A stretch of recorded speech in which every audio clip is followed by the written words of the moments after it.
کچھ relation ships ایسے ہوتے ہیں جیسے شادی کا ریلیشن شپ ہے, بھائی بہن کا ریلیشن شپ ہے, اس میں اونچ نیچ ہوتی رہتی ہے. اس میں یہ نہیں ہے کہ کسی کا کنسسٹنٹلی وہ ایک ہی زیادتی بار بار کر رہے ہیں, لیکن کبھی کبھار کسی سے غلطی ہوتی ہے, پھر کسی اور سے ہوتی ہے, پھر کسی اور سے ہوتی ہے, جھگڑے ہوتے ہیں, کبھی کبھار ہو جاتے ہیں. ٹھیک ہے, وہ ایک ہیومن نیچر ٹائپ چیز ہے. اور اولاد میں اور والدین میں ہوتے ہیں, کبھی کبھار جھگڑے ہوتے ہیں. تو یہ نہیں کہ آپ نے ہر دفعہ جھگڑا کیا میں آپ سے کبھی بات نہیں کروں گا, اور یہ سب نان سینس ہے.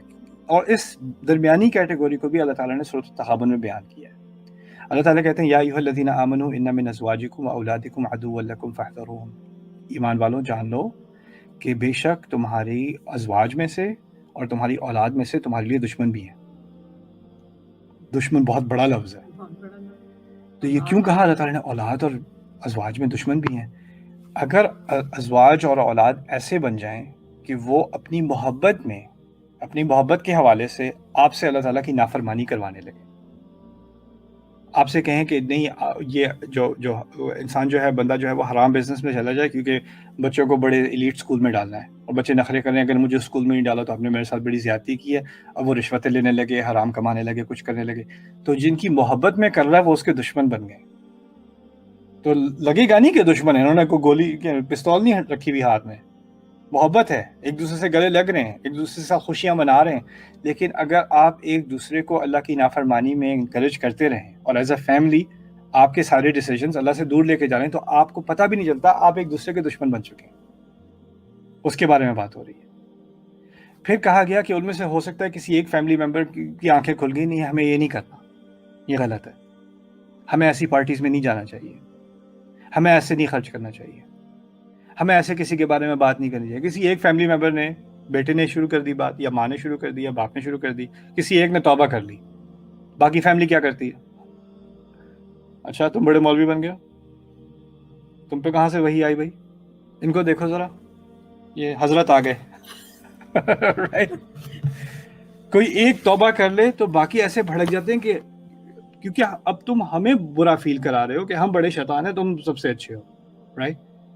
تو وہ توبہ کرنے کی کوشش بھی کرے, غلط ہٹنے سے کوشش کرنے کی کوشش بھی, سارے دشمنی پہ آ جاتے ہیں. اس کو تم کیوں اتنے ایکسٹریم ہو گئے ہو, اللہ ایسے تھوڑی کرتا ہے. اس کو لیکچر دینے شروع کر دیں گے, پھر یا اسلام کی تنقید شروع کر دیں گے کہ اسلام میں تو یہ بھی ہے, یہ بھی ہے. جھگڑے, لڑائیاں, تنقید, طنز, ایسے بمبارڈمنٹ ہوتی ہے اس پہ, کیونکہ اس نے صرف کہا ہے کہ ہمیں نماز کے لیے اٹھ جانا چاہیے, میں تو اٹھوں گا. وہ اتنی سی بات کر لے, یا وہ کہے کہ یہ یا آپ لوگ پی رہے ہیں میں نہیں پیوں گا, وہ اتنی سی بات کر دے, بس اس کے بعد جو اس پہ پڑھنی ہے اس کے بارے میں کیا کہہ رہا تھا, وَإِن تَعْفُوا وَتَصْفَحُوا وَتَغْفِرُوا. تو اگر تم ایسی حرکتوں کو, وہ ابھی بہتر جانتے نہیں ہیں, کبھی کبھی ایسے کانفلکٹس ہو جاتے ہیں, تم معاف کرتے رہو, وَتَصْفَحُوا اور صفحے پلٹتے رہو, وَتَغْفِرُوا اور کور کر دو. کیوں؟ کیونکہ اب یہ تکلیفیں تمہاری طرف آ رہی ہیں دین کی وجہ سے. ایک ہوتا ہے میرے ساتھ زیادتی ہو رہی ہے پرسنل چیز کی وجہ سے, ایک ہو رہا ہے کہ میں نے دین کا راستہ چنا, یا کوئی چیز اللہ تعالیٰ کے دین کی وجہ سے میں نے ایکسیپٹ کی, اس کی وجہ سے میرے اوپر ابیوس آ رہی ہے. ایسی ابیوسز کو اللہ تعالیٰ کہتے ہیں یہ میری خاطر تم برداشت کر لو, ہو سکتا ہے بعد میں یہ توبہ کر لیں. تم اپنا کام کرتے رہو اور ان چیزوں کو درگزر کرو, ان کو اپنے دل تک نہ لگنے دو.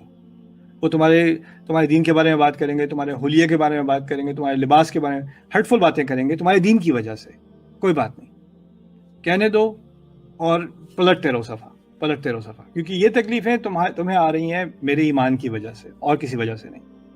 اس کا مطلب یہ بھی نہیں ہے کہ آپ ماریں کھائیں, اس کا مطلب یہ ہے کہ آپ معاف کرنا اور مار کھانا الگ ہے. معاف کر دیا کا مطلب ہے میں ان سے رشتہ نہیں توڑ رہا, میں ان کے ساتھ زیادتی نہیں کروں گا, ان پر آواز نہیں اٹھاؤں گا. لیکن معاف کرنے کا مطلب یہ نہیں ہے کہ اگر وہ میرے ساتھ بدتمیزی کرنے, میں یہ نہیں کہہ سکتا دیکھیں آپ بدتمیزی کر رہے ہیں, ایسے نہیں کہنا چاہیے آپ کو. اچھا اگر آپ نے ایسی بات کرنی ہے تو پھر میں چلتا ہوں, بعد میں بات کریں گے. یہ آپ کو کہنے کا حق ہے.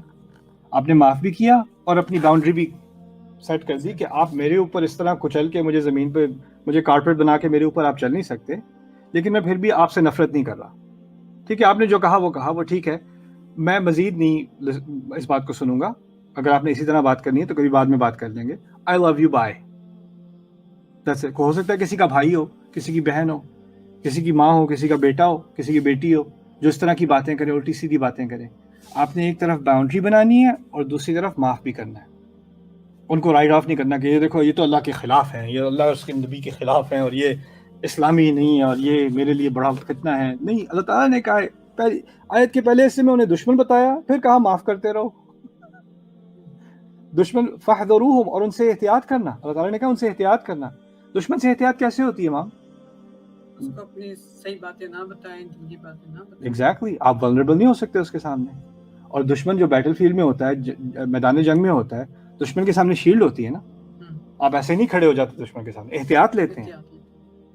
تو کبھی کبھی رشتہ دار بھی دشمنی والی جب باتیں کرتے ہیں تو آپ کو اپنی احتیاط لینی ہے، لیکن احتیاط لیتے وقت بھی آپ نے ان سے محبت نہیں روک دینی، اور ان کو یہی ایک بڑا عجیب بیلنس ہے جو ہمیں اس دین کی وجہ سے اٹھانا پڑتا ہے. اور اس کا فائدہ کیا ہوتا ہے کہ ایونچولی ان کے دل فتح ہو جاتے ہیں. ان کا مقصد ہوتا ہے کہ آپ کو انٹیگنائز کرنا، آپ کو غصہ دلانا، اور جیسے ہی آپ کو غصہ آئے گا وہ کہیں گے دیکھا یہ تمہارا مذہب سکھاتا ہے نا، ہاں ہم تو سارے کافر ہیں، ہم پہ غصہ کرو تو. اور ان کو شوق کیا کرے گا کہ ہم نے اتنی بدتمیزی کی، ہم نے اتنی سینسیٹیو بات کی. اس نے ہمیشہ اگر اپنے آپ کو ڈیفینڈ بھی کیا تو تمیز سے کیا ہے، کبھی ہم پہ غصہ نہیں کیا، ہمیں رائٹ آف نہیں کیا، اور ہمیں کبھی ضرورت پڑی ہے تو ہمیں ہمیشہ مدد کی ہے. رائٹ، وہ آپ کنسسٹنٹلی یہ بیہیویئر دکھائیں گے تو ہو سکتا ہے ان کے دل میں بھی نرمی آ جائے.